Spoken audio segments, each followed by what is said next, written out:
Right. All right, this is the time for a special master in the consolidated and discovery coordinated cases. Lead case is Wren versus Affinity Lifestyles.com Inc. Lead case number A-21-831169-B. I'm Floyd, Hale, and Special Master. We have a stack of issues here I'd like to go through. Plaintiffs submitted an agenda proposal, but let me go through the stack I have, and I think we hit most of them. If we miss one, just let me know.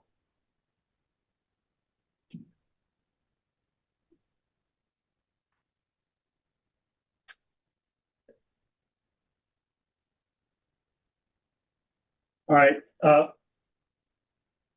The first issue I'd like to cover is the experts that were deposed in Gallagher, and counsel that weren't involved in that case weren't allowed to participate.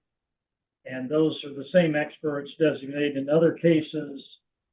And so what I've previously indicated is that an attorney that wasn't allowed to participate in an expert's previous deposition because they weren't in that case is allowed to take that deposition coordinated with whoever retained the expert. But you were required to completely read the prior transcript, and you're not allowed to re-ask questions that were already asked in the earlier deposition. So is there another issue on that? Yeah, I think there's a big issue because if you're going to allow them to, we're not going to fight, with baseball with the they can retake these expert depositions. Let's look, we got. Well, wait a minute. They're not retaking. That's the whole point. Well, If I don't let them take an expert depo, we're going to try this case twice. Well, but what if there's some other? Well, I think the biggest problem is this argument can be made over and over again. We can redo this. These generic experts can be deposed as many as 13 times. The problem is you've got cases after this third case. So this case starts on May 28th. We're asking Judge Williams to do the court case on October 7th. But then after that, we've got a case February 6th. It goes on and on. And all the cases have different defendants. So in the third case, there's one or two defendants that aren't in this third case. And do you think you can go to trial in a case this magnitude and the defendant can't pick your expert step up? I didn't say that. I said there should be some kind of procedure that at least we could suck in the court case into this process. Otherwise, I mean, it's abusive. These experts, they don't have that much time. And I tell them they've got to be deposed 10 times now. Plus they got to testify on that. Wouldn't you think by the second, third case, every defendant will have had an opportunity to question that? No, I don't think that because there's different cases. For example, in the fourth case, there's a Whitco that's not in the first, second, and third case. So what's your proposal on that part? They obviously get. I think at a minimum, we should try to pull the fourth case into it. We're going to do these generic expert depositions. For the third case, we should at least do the fourth case with it. Require everyone to participate in the fourth case. Oh, and that blows the problem out to the next year. The fifth case. I don't know if anyone is having a little trouble hearing sound. Who's on Zoom? I'm having a little trouble hearing Mr. Kemp. Yeah. Well, anyway, that's what I think we are. Yes, I'm having trouble as well. Thank you. And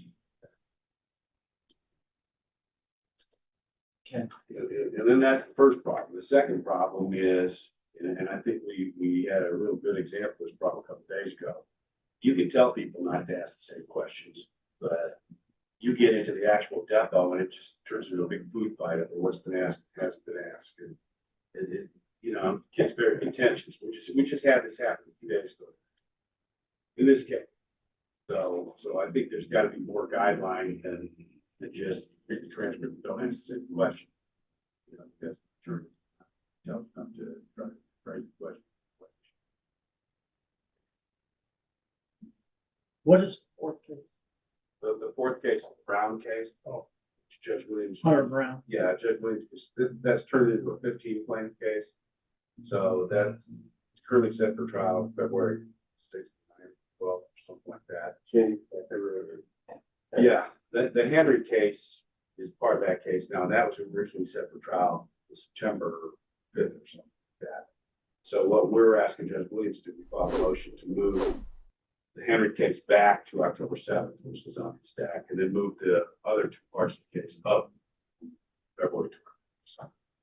So that would be the next case up. Well, one way or the other, that's the next case up, whether it goes in October, whether. But it's the Brown case. It's called the Brown case now, but now it includes Henry, the Wren case. The WEI case. Yeah, so it's Brown, Henry, we now. All right, so what I'll do is I will issue an order saying that if you weren't allowed to participate in an earlier deposition, you are allowed to question that expert. But since all people are required to monitor the Wren case, by the time the Brown case is going to trial, it would take good cause for somebody to renotice. I'd rather just have them participate in just get that. Well, that's what I'm saying. They can't participate. They can't participate in any of the expert depots that are set from now on. Well, then they wouldn't meet, then they wouldn't fall into the rule of thing. But I do understand the catch. After the fourth case, if you've been in the case and you notice those depots being set, you have to participate. I'll just cross those depot for the fourth case. You know, and then the other problem is I'm still not clear who they wanted to post. I know they started off with Dr. Naja. You know, then they were talking about some other people, but it seems like it's gone back to Dr. Naja. So we have an expert discovery deadline next week, Friday. So, you know, I need to know who they wanted to post, and how long they think it's going to take, and it could seem to me that maybe we've got a time limit on it. This is just specified issues. You know, so I think we need to hear who they want to take and how long you think it's going to take.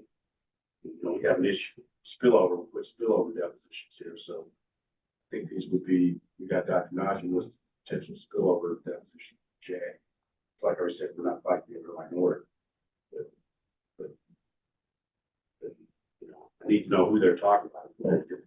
They're late telling you that right now. Yeah. So if anybody wants to communicate with Will on a deposition, or Eric on a deposition of an expert, you need to do it today or tomorrow.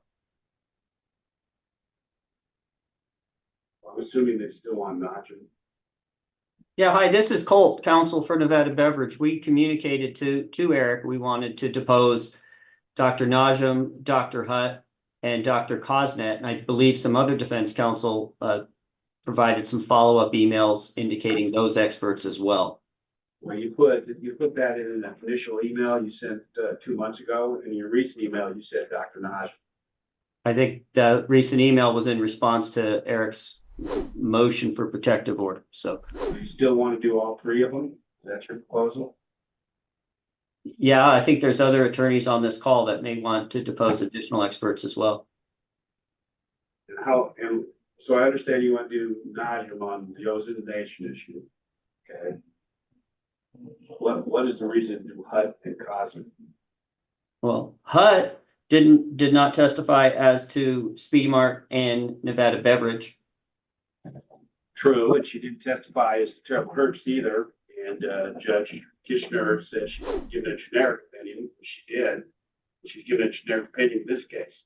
So if the reason is that I think she's going to testify about Speedy Mart and Nevada Beverage, she's not.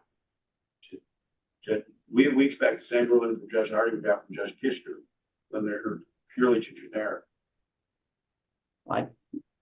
If you confirm in writing that she's not going to give opinion against Nevada Beverage and you're not going to use her reports and opinions against me, that's different. She's going to give a generic opinion that all retailers have an obligation to do third-party audits. Okay, same generic opinion she gave in Gallagher and on Marchand. She's not going to be specific on Speedy Mart and Nevada Beverage. We have a court reporter, so you can order the transfer from that too. Did Dr. Hutt have any opinions on Costco? Dr. Hutz, as you saw her original report, she's got a lot of references to Costco. Well, then we would want to, then Costco wasn't able to depose Dr. Hutt. And based on the motion practice in Hunwards as to Terrible Herbst, I think Nevada Beverage should be able to depose her. Just hold for Speedy Mart, Your Honor. I didn't hear that. Mr. Spurlock, the court reporter and I couldn't understand it. I think that was Spurlock. I think it's Steven. Oh, this is Steve Erigero for Speedy Mart. And to the extent there's a generic testimony on retailers, we would at least want to inquire for a short time on how that applies to my client. None of us can understand you. I don't know what your microphone situation. He said to the extent they're gonna testify as to Speedy Mart, he wants the right to depose her. This is Dallin Knect for Sprouts and Albertsons. The same would hold true for our clients. We've been operating under the assumption that if we're not named in those cases, we can't ask questions of these experts. So to the extent that there will be testimony used in the proceedings against us, we'd just like the opportunity to ask new questions, not the same questions. Well, what I'm going to do is plaintiffs suggested, and I'll go ahead and do it, that all the defense attorneys can participate in any expert deposition, not just the ones involved in that case.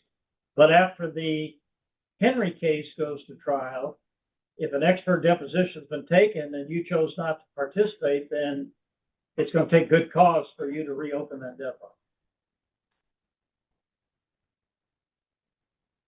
All right, let me go on to this. Well, I mean, so I hear them say that they want to talk to them about whether they have an opinion on Speedy Mart and Nevada Beverage. She doesn't have any opinion on it. She hasn't looked at any of their documents. How long is this going to take? Costco, I can see how that might take a little bit, but Yeah, if there's an attorney, you need to look at her report. If she hasn't mentioned your client, good practice would be don't give her a chance to. Well, I understand that. She did not mention Terrible Herbst in her report, and that was used against him in pretrial hearings in the Hunwards case, and we'd like to avoid that same issue in this case. well, used against them in pretrial hearings. I don't know what you're talking about. Terrible Herbst filed a motion to strike her opinion, saying that the word Terrible Herbst wasn't in the report, and Judge Kishner ruled it was a generic opinion that's applicable to all retailers. That was the motion practice. Judge Kishner, Mr. Hale, Jim Neale, Judge Kishner ruled, as I recall, that Speedy Mart should have deposed Dr. Hutt. That's what all the defendants here who have yet to be mentioned are trying to do. We've learned our lesson. And we don't want to be in that. Excuse me, Mr. Kemp. We don't want to be in the same circumstance that Speedy Mart found itself in the Hunwards case. We understand you're. I don't know what he's talking about. Speedy Mart was not a defendant in the Hunwards. I'm sorry, excuse me, Speedy ETT. Mart did not make any request to depose Dr. Hutt in the Hunwards case or at any time until just now. So there was no ruling with regards to Speedy Mart. Yeah, it was Terrible's. Terrible Herbst. And Terrible's objected on the grounds that she was going to give specific opinions to Terrible's.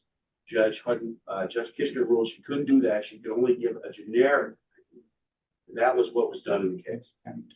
Well, I'm allowing counsel to participate in the depositions. In fact, the order is going to say by the time we get through the Hunter Brown case, if you've missed an expert depo when you had an opportunity, it'll take good cause. Well, what about the people who participated in the first deposition, like Whole Foods? They certainly should be allowed to take another. Well, they can't. Whoever takes a repeat depo, you can't re-ask the questions. That's already been ruled. Understood. But Whole Foods was not a party in that first case, Mr. Hale. There's no Whole Foods opinion in that case. Whole Foods was a party in the second case. And they're represented by same counsel as UNFI, who took Hutt's deposition in the first case. Well, Yeah. whoever attends an expert deposition And the expert's been deposed before. They have to read all prior questions, so they can't repeat them.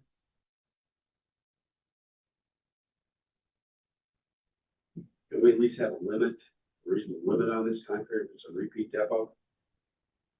I mean, the first deposition of Dr. Hutt, I don't know, I think. Well, it but took we're about gonna be set, you're gonna be setting trials the next couple of years. I'm just talking about for this coming case, the third case and the fourth case. That's all I'm talking about. I'm talking about your Brown. Costco request. Who is it, Hunter? It's Hunter Brown, which is with Henry now. Right. And what's the other one?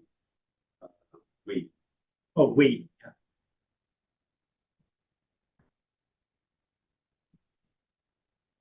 And it's really two separate issues because, you know, in the first time, for example, Dr. Hutt, she was deposed by UNFI, who the same attorneys represented UNFI and Whole Foods. Real Water was present.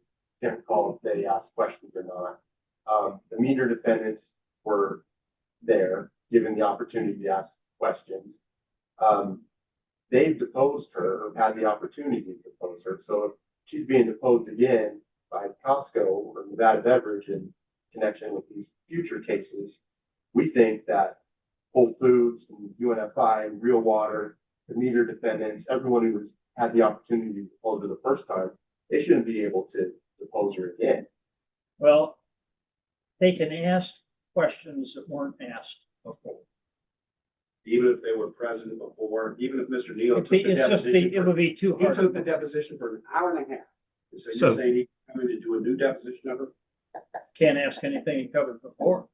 Understood. When And of is- course, Wait, let me go back. You have two issues up now. Wait, let me finish the expert cutoff for Brown and the Way case.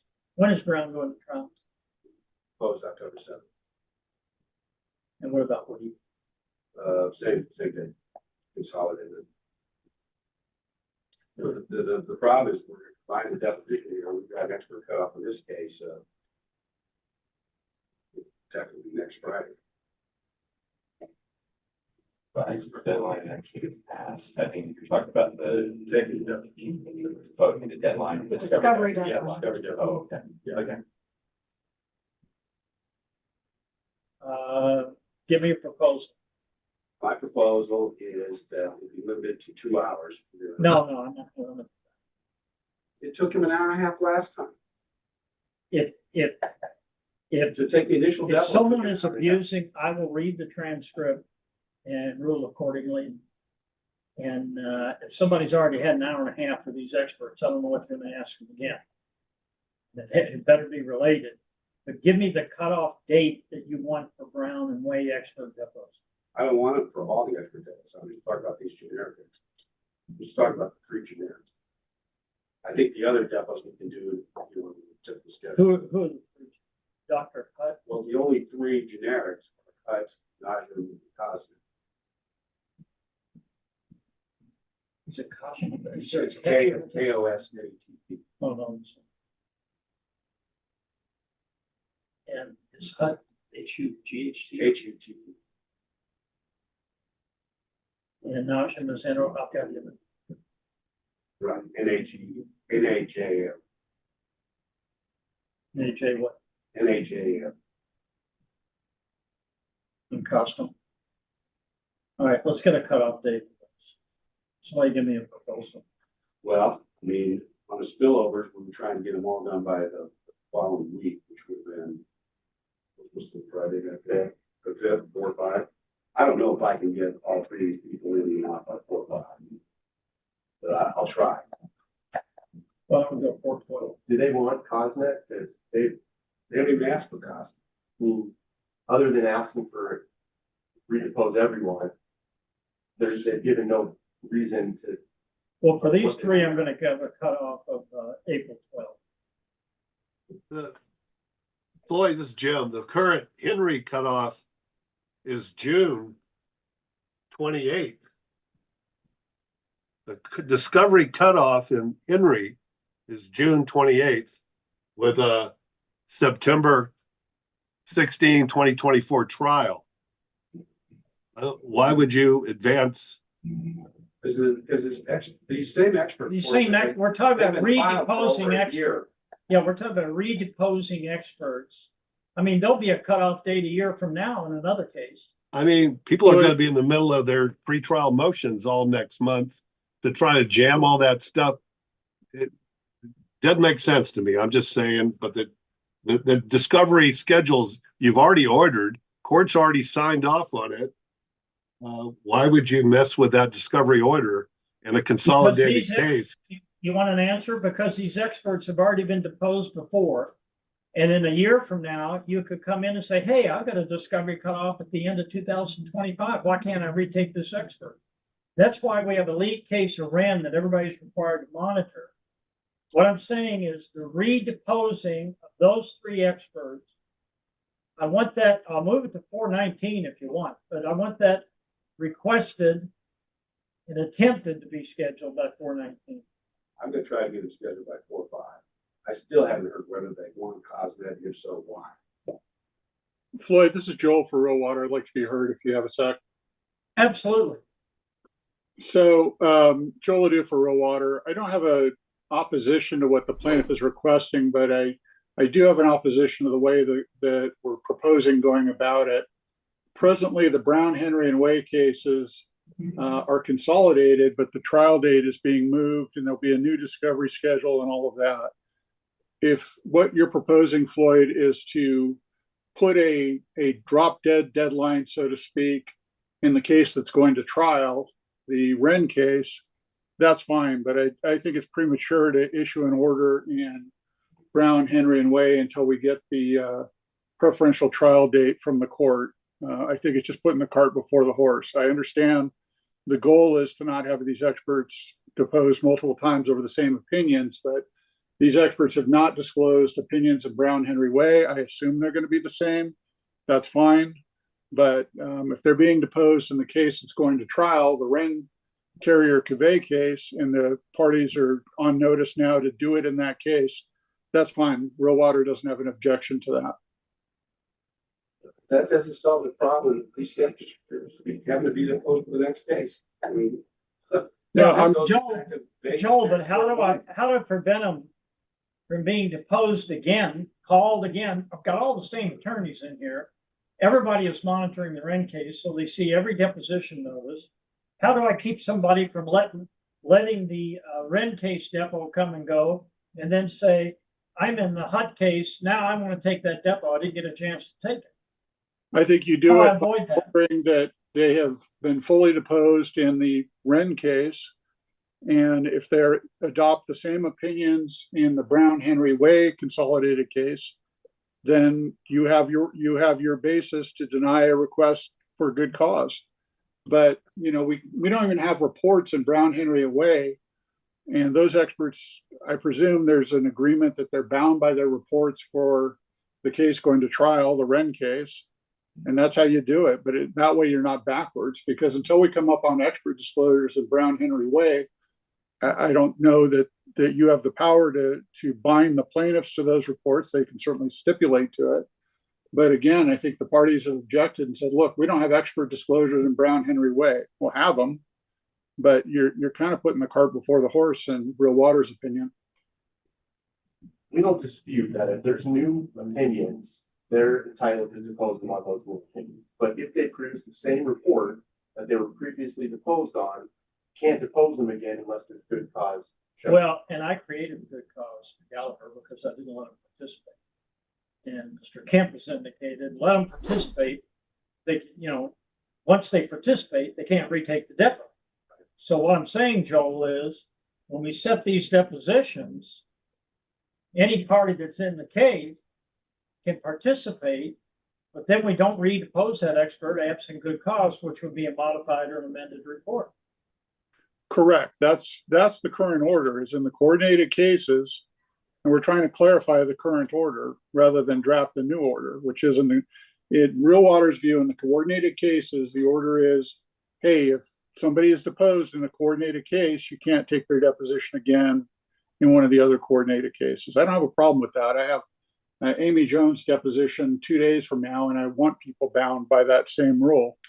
The problem I have is if we're going to say that, oh, there's a certain drop dead date for the Brown, Henry, and Way case, I don't think that logically flows because we haven't come across expert disclosures in that case.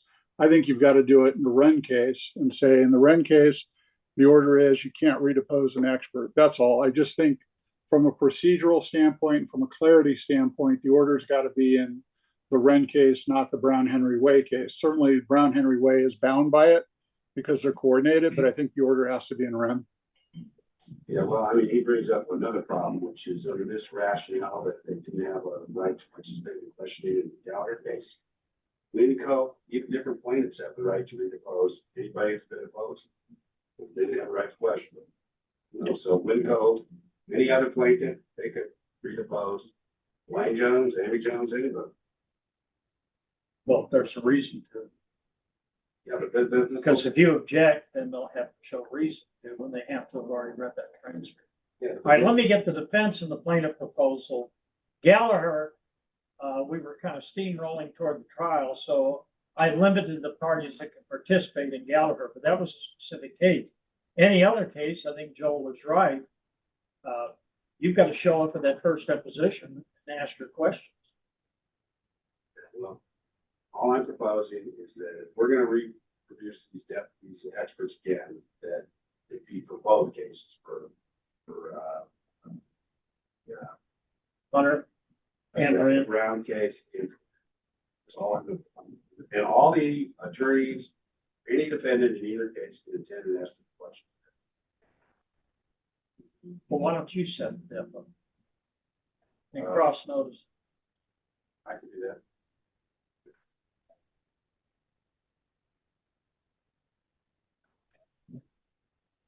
And so the rule is that if you previously participated in the deposition or were able to participate, you can't ask questions. You can ask questions you weren't asked. So everyone gets to redepose these. On new issues. I mean, you've been taking other depots. I mean, they can ask questions that weren't covered. Well, then that gets right into the problem I alluded to earlier. Well, if you want to object, I can't do it generically in every single depot. If there's a problem, let me know and object and Okay, we'll address it. they told you before that they didn't discuss post-initiation with Dr. Knott. So that's why they get to do Dr. Noushan again. This is his first deposition, page 20. Question, what about ozonation? What effect did ozonation have on municipal water? He gives his answer. They continue to talk about, next question, you don't know what contact time in the system of ozone? Third question, when you start talking about reverse osmosis. So they talk about ozonization. This is the pretext that they're using to take Dr. Noushan. But they can't repeat those questions. Well, they'll just say, okay, well. Don't give them the question. Just say it, yeah. All right. But I have that's to our admit, concern. my major in college was chemistry. And I know what ozone, it's H2O3, but I've never heard ozonation, ozonated, terms used to be important. But if he's covered, the ozone being utilized, that's for the gallon jar filler. I don't even want to get into that theory because I think they abandoned it, but makes me wonder why we're still pursuing this depot. Because they don't have an expert. They don't have an expert that says ozonization makes any difference. They don't have an expert that says that. But why are we, what they're trying to do, is they're trying to bolster their. But if ozone has been covered, those questions can't be re-asked. And it's, from what I saw in the reports, it's fairly specific, it's related to the gallon jar fill. Well, that's their cleaning machine. That's different. None of these have any cleaning. All right, so you can't re-ask any questions. We're going to stick to the original rule that Joel Odou referenced. These have some limit on this. 4 hours, something. I've only started doing special master work in 2005. I've never limited a deposition by hour, but I've sanctioned attorneys and made them pay the attorney fees and the expert fees for unnecessary depositions. Also, if you believe there's really an abuse of the deposition, despite the district court and the Nevada Rule of Civil Procedure rule, can only stop deposition based on privilege. If you believe there's an abuse on questioning, rather than waste all these attorneys and the experts' time, go ahead. We'll stop the depo. I'll look at the transcripts and we'll go along. But their general limit, 7 hours. At least, right? You're not giving. I'm not changing that. And then I haven't charged anyone the cost up front, these depots. Since this is a redepo, I'm gonna ask the 7 hours of time for each extra paid up front. That's court rule. Yeah, we've been pretty flexible about this too. All right, I want to move into a different issue. The issue regarding Mark Ridge being a conflict of interest. My understanding is the only thing Mark Ridge, let me get this. He did accounting work, but he's testifying regarding punitive damages, correct? Not against Nevada Beverage. Right. So I don't see the conflict there. I mean, experts work for all sorts of people, and it's really the scope of their opinion is the issue is where there's conflict.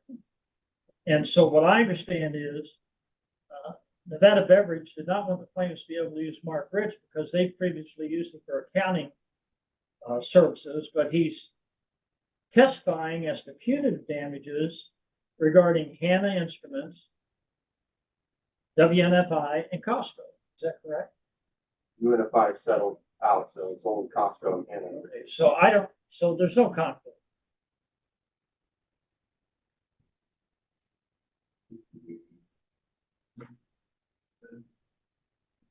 All right, let's see, third issue.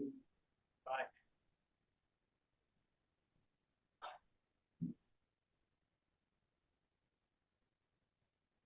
Oh, the issue on Hudson, Dr. Hudson referring to the report of is Miles Humwortson, the doctor.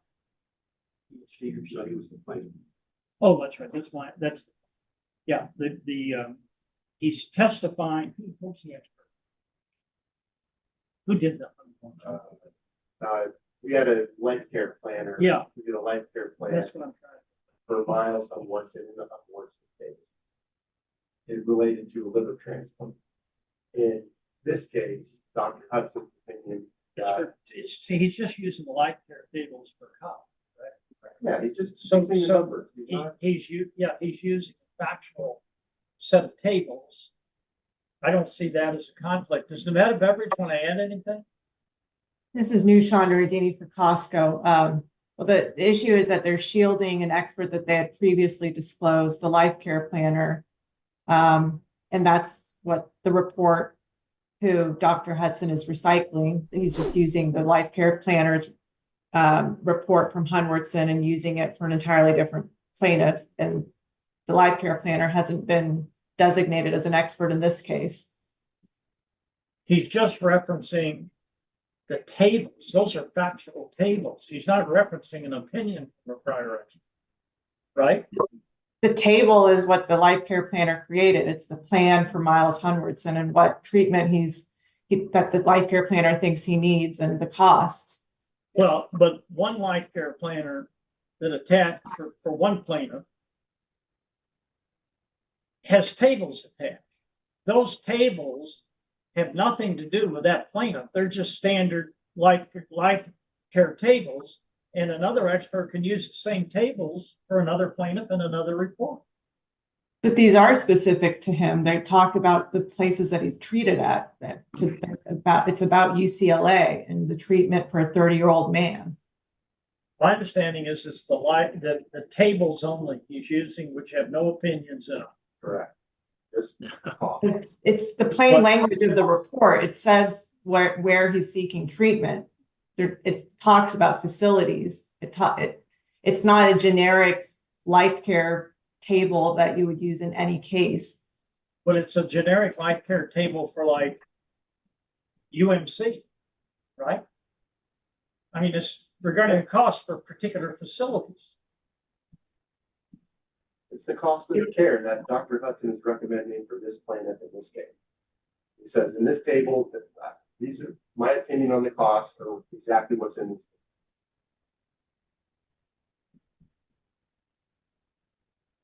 And the tables are generic as to the supplier. Yes, they're just the numbers on the table. That's all he did. You gotta remember, there's only so many places in the country that do this kind of stuff. Who doesn't transport?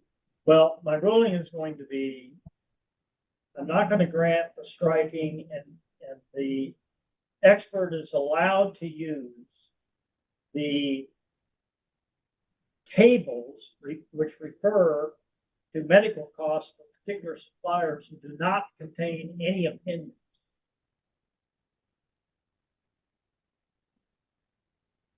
How is the treatment, or how is the cost of treatment not an opinion? It's a table from the facility.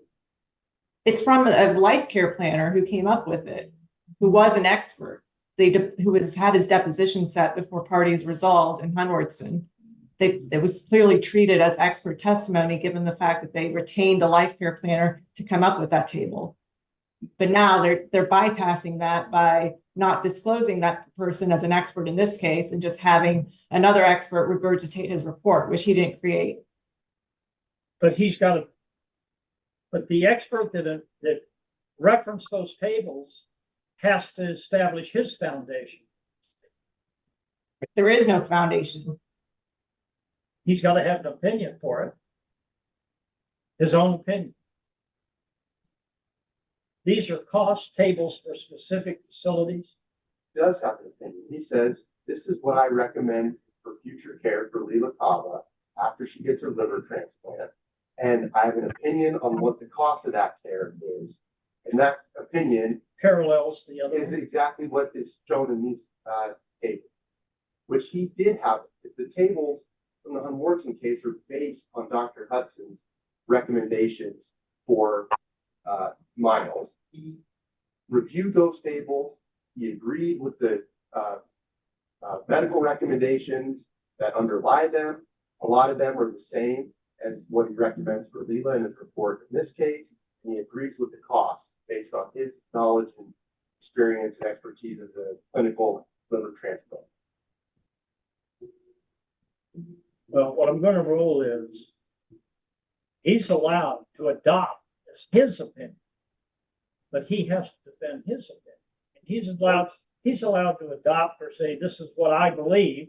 It just happens to be printed also in this other report. I totally confirm that. It's still subject to the same cross-examination. Absolutely. And they have their own experts on the same cost, and that's a question of fact that will be decided. And, we don't disagree with that at all. All right. And I'm going, and for your benefit, I'm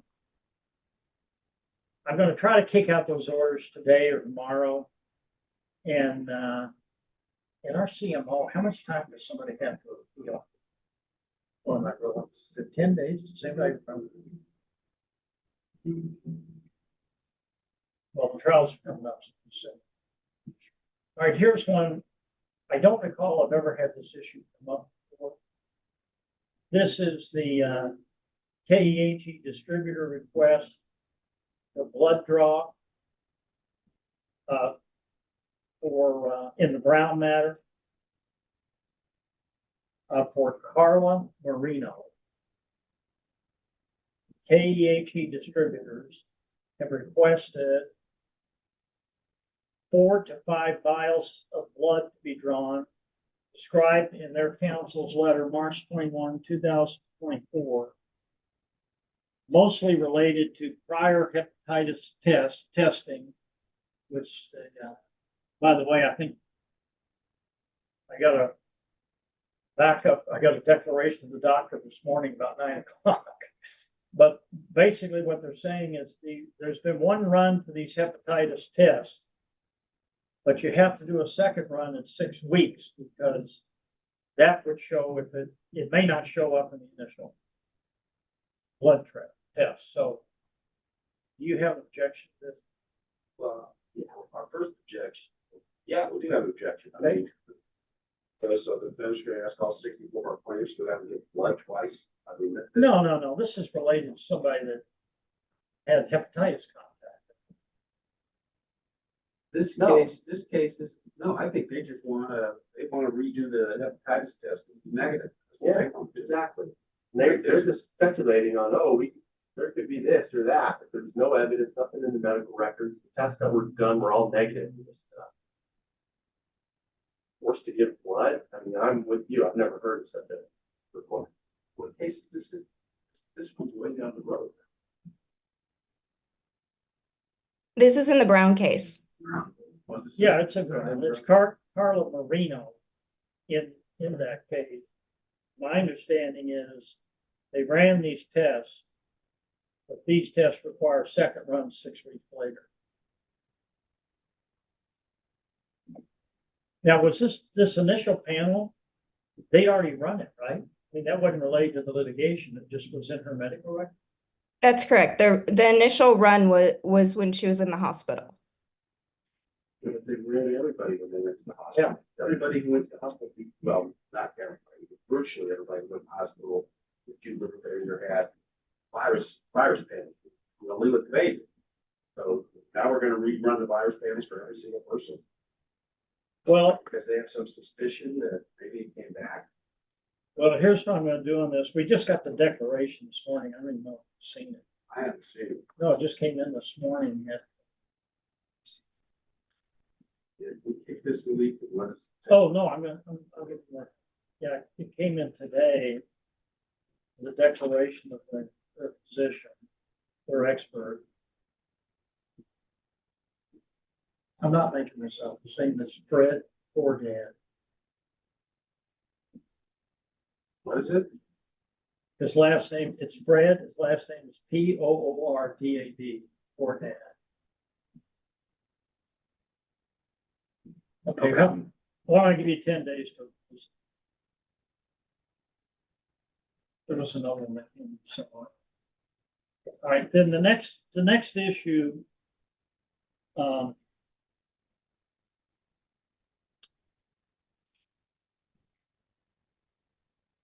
I received an issue from Jeff Somm and Ethos, Pebble Creek Council, requesting that I strike the identification of Doug Farrell and Cottrell Engineering Group as experts. I don't have any idea who they are or when they were. That's a different case. Oh, you're right. That's something. Right attorney, wrong case. Okay, then the issue the plaintiffs have raised, the issues on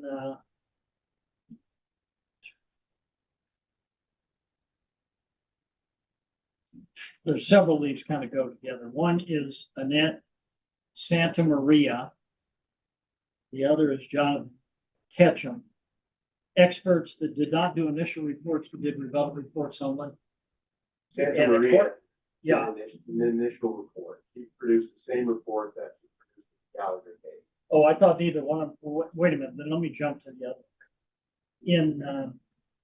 I thought the issue was, I guess it's Ketchum only. Right. So Ketchum did not do an initial report, but did a rebuttal report. And their argument is that the rebuttal only contradicts the report for your case in chief. It doesn't add anything new. Well, I know they say that, but that's plainly not accurate. Your Honor, can you hear me? This is Steve Erigero for Sweetie. I think this is somewhat premature. I don't want, we can't hear you. I mean, we hear you. I'll call on the phone. All right, can you hear me okay now? Perfectly. Great. So on this issue, Your Honor, you file some papers. I think it's a little premature. Normally what would happen is the testifying expert in this case, I think it's Dr. Hutt, would be testifying, and I understand she has a generic opinion. I'd ask a few questions in her depo to Is this applied to a convenience store with 23 locations? So other questions, you say yes or no. And then I think I'd be entitled to have a rebuttal expert address that. So I think it's sort of premature. I mean, this is truly a rebuttal to her report and perhaps some other experts, but it's my understanding it's her share report that a convenience store should be, or for retailers should be testing product. My expert opinion is to the contrary. And which one of the two experts is yours? Is it Ketchum or Santa Maria? Ketchum. Yeah, Ketchum is my expert. Okay, so, and I read the letter. I mean, your position is that even though you didn't do an initial report, the total scope of Ketchum's report, Jonathan Ketchum's report, is contradictory and rebuttal of the plaintiff's initial report. Is that correct? Correct. Cannot serve beyond that. Argument? Anyone can serve a rebuttal report and say, I'm rebutting this expert. That's not the test of whether you use map report, say, I'm rebutting. No, I'm talking about the scope. It's, Yeah. first of all, there was apparently it's like a 58-page report that I didn't print. This one's actually short. It's only a handful of pages. Oh, okay. One of them I know we were dealing with. It's on the issue of third-party auditing, retailers' obligation to test, those types of questions. Those were not unexpected issues in the case. Those are primary components of plaintiff's case in chief. Everybody knew that. Plenty of other defendants disclosed initial experts giving their opinions on that same topic. Speedy Mart, for whatever reason, didn't disclose any experts. They waited into the rebuttal expert, and then they disclosed an expert report from this guy on an anticipated, well-known primary issue in the case. And Colt said, I rebut Dr. Hutt, and now they're calling it a rebuttal report. And we think that's a violation of the rule. It's untimely. It's pretty clear that, you know, it's an ambush tactic. And we're dealing with all these experts. We're already having to bleed into the week after closing discovery. We have expert motion, we have motion eliminating evidence on the 5th. We have trial on the 28th. I mean, it's just not right that we should have to deal with this at this late stage. It is prejudicial. Hernandez is a Costco expert in the same area. He filed an initial report on all this. All the stuff that Ketchum said we were about, Hernandez said the initial. Why is it that we had to wait after the initial deadline for Ketchum to do a report? Well, if there had been any in this case and address those issues, then I would not have hired an expert on that speedy. This is the first case on the trial that Speedy is a defendant. So I think that makes it a little different. But why didn't you, but why didn't you file an initial report? Well, we didn't file an initial report because I didn't have that expert retreat to file the report. So I think that doesn't preclude a rebuttal report. And again, if there's no testimony from any expert that would be disclosed at the time of the initial disclosure in February, then I would have not hired or asked this person to prepare this rebuttal. Yeah, Hernandez took Hutt's generic report from those prior two cases and her deposition and her trial testimony, and he analyzed it for Costco and he rebutted it. He addressed these points, didn't file it. That's what they should have done. Well, it's my mayor honor. Costco is a national chain, big stores, and they do some product testing, as my understanding. It's a whole different type of entity than this little convenience store company with 23 outlets in Las Vegas Valley. I thought they had 62 outlets. All right, here's My what clients. here's what I'm going to do. I did not print the full reports. I need to see mutual briefing on on whether or not this rebuttal report is pure rebuttal or states something new. How much time do you folks? How much time? I think we should do it quick because we need to. If we I do too. got it closed. How about by this Friday? Well, you folks know the report better than I do. I didn't print the whole thing. I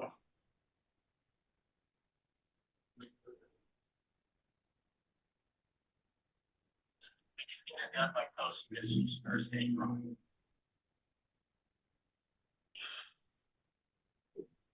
How about Friday? Okay, March 29 at noon.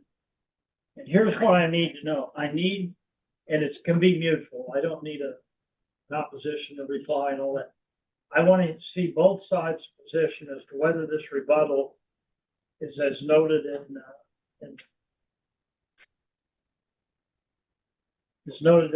the Speedy Mark position, that it's purely rebuttal, no new opinion.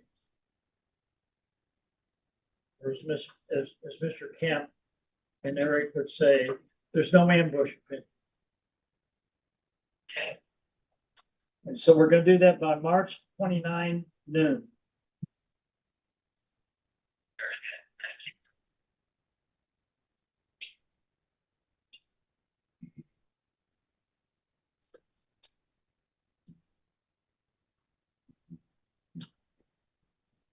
Let's catch him in Santa Maria. Well, Santa Maria is a little different because I think there's no question that these are ambush opinions. Her report, she produced an initial report that was same deadline. Okay. Yeah, same deadline. I haven't read the book. I actually have your attachments, but I didn't go. It's the second part of the argument. So you're saying that Santa Maria also exceeded the scope of the rebuttal, not that she didn't do it earlier, correct? If she did not earlier report, they're just saying that her rebuttal report, she should include it in her initial report. No, that's what I'm saying. It's not pure rebuttal. It's not rebuttal on the slightest bit. Those are the opinions. And I have your brief. So March 29th is when we have to designate how it is a rebuttal. Because we did put in a letter yesterday, but we didn't specify, okay, this part of the report is this. Yeah, I need to show. Here's her. If you want, yeah. Yeah. Here's her opinion. These are opinions solely related to the plaintiff's report and rebuttal and nothing new. They will be giving you just the opposite. Well, again, the question of whether it's an ambush opinion is whether it is an anticipated portion of plaintiff's case in chief, in which case it's required to be put disclosed in the initial report, or is it on an unexpected or unforeseen Yeah, but issue? I know I read your briefing on that, but I want to know whether it was really rebuttal. Right. Make it easier. Santa Maria was in on March. She was deposed on March. Yeah. She can't say, oh, I 50.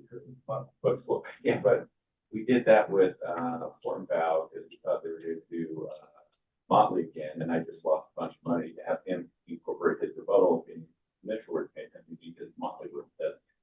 So we'll get you the letter. All right. The expert, the issue. All right, an easier issue, spillover depositions, we just wanted to lay the states out to make sure that they're approved, so they can't argue that beyond the discovery deadline. Wait a minute. Hang on. Let me finish here. Give me 1 second. No, these are just notes. So give me a second. Gotcha.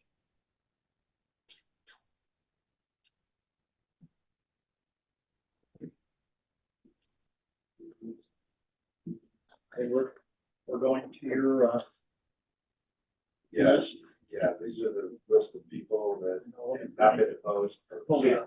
Oh, you're talking about witness. Yeah, witness cannot be opposed by the end of this week. Let me see if I can find your letter. I had things that came in this morning.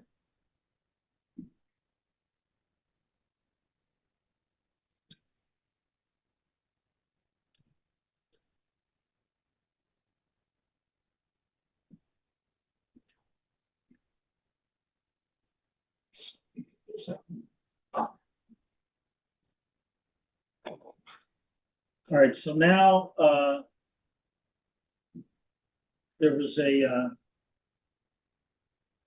notice of plans proposed agenda that came in yesterday.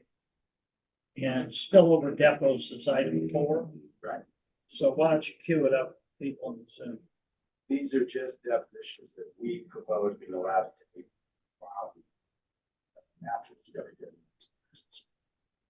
First one is your large site expert. We have date of April 2nd for Tuesday. Then is the pediatric oncologist for real water. We have date of April 4th.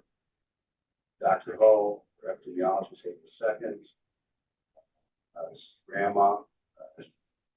They did do legal-based deposition. This is Kava's grandmother. The Right, first name is right. Mahdokht. Yeah, some there's more to it. With Monday also.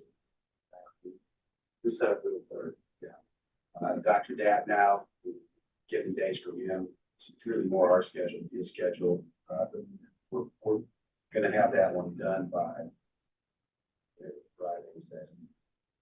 Yeah, so that'll be done by 4 or 5. Rich, got him separated in a second.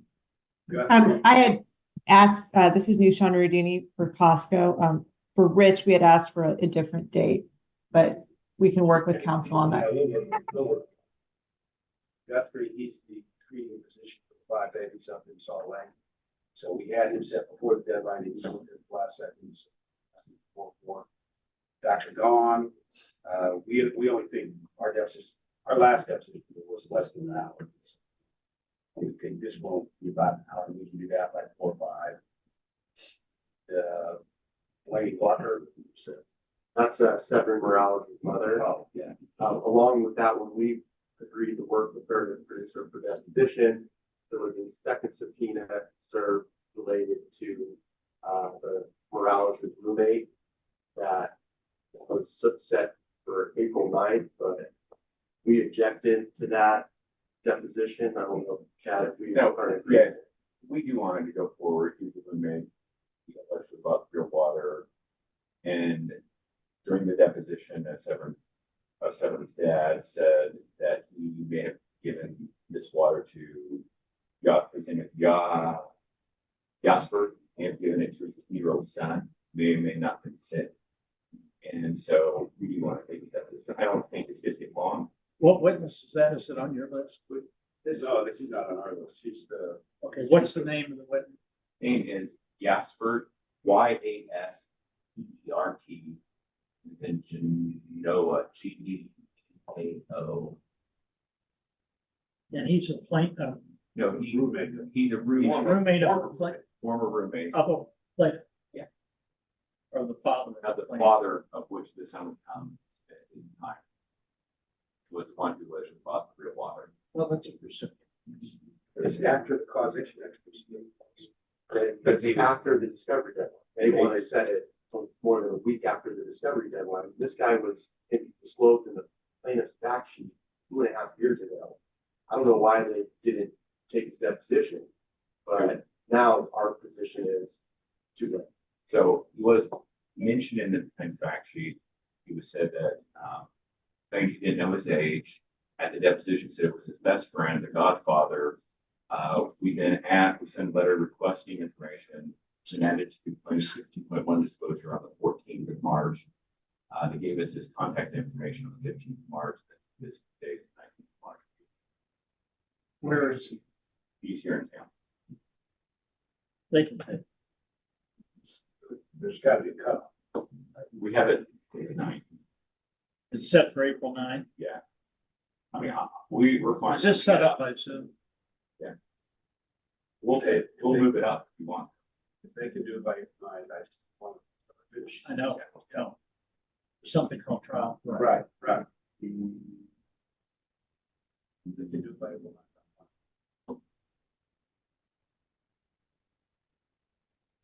All right, you had raised an issue on speedy mark refusal to produce documents. Is this, are you talking about the settlement stuff? I thought we resolved that. Before we get to that, so Noushan, we have to work well, understand. That should be besides and the besides. Yes, Speedy Mart has not produced 4 documents. Before you go, can I talk about one more deposition? Sure. It's the Sharice Papu, who was Kavanagh's MD. We noticed it, didn't show up. We re-noticed it. If you agree not to call him at trial, that's for that. They will probably do that when we talk there. Okay, but I don't think he's gonna show for the next one that we set. And I think the date, What is it? I just wanna make sure, I think it's the week. This is not the doctor. It's different. It is a doctor. Doctor. But Like, is there, like a pulmonologist. no, no, well, if, There's 2 of them. Should I call him? We can agree, we won't call if you agree, we'll get on that. All right, what's the issue on Speedy? We've resolved the issue on the settlement documents, him. right? Somebody needs an order. Yeah. No, I know, I know it wasn't, I was just looking at the things out of my, no, that's not. I think they asked for you to do a stipend order. Yeah, I think that's. No, it's not, it was just, while he was talking about this, I just had something, item we missed. All right. All right, well, let's go to the, Speedy Mart. Is there a motion, is there a, motion? What is- Discovery deadline for this week, and they haven't produced 4 documents. What have, no, well, wait, let me hear, let me hear the motion. What is it they have? They haven't produced anything. They haven't produced any of their emails back and forth about Beverage. They haven't produced anything specific to a transaction that they haven't. All they've given us insurance documents, and they've given us some lease. That's it. Insurance So, or leases. oh, receipts? Your Honor, if I may, they did request production of documents. It's my understanding there were no responsive documents. However, I hired Ben Cilio to go get an email system. I had talked with one of the associates at Mr. Kemp's firm, and I agreed to do a search for drinkrealwater.com, Nevada Beverage, to see if there's any material. I'm waiting to get that report and get any documents if they exist. And I would trust people will get back to them in a couple of days. I just had to do all this work, and I don't have a report. All right, get back to him by Friday, let me know. We put off the Speedy Mart K definition. We moved it 5 times. Now it's set for Monday. Yeah, Monday, April 1st. Yeah. Well, obviously, I'm gonna let you take that if it's late, but, get back to today, get back to him by Friday morning. You two let me know Yes, if I need to cue that up again. And then so we filed a motion with Brown, Henry, we are consolidating that. Right. The Henry trial was September. The Brown trial, I think, was February 5th and 9th of 2025. So we're asking. May 20. What are they now? Well, Brown was, Henry was September. Brown was, I believe, February. So what we're asking Judge Williams to do, he's consolidating all that. We're just asking to try them all together on October 7th, I think. That motion just got filed. Question OST.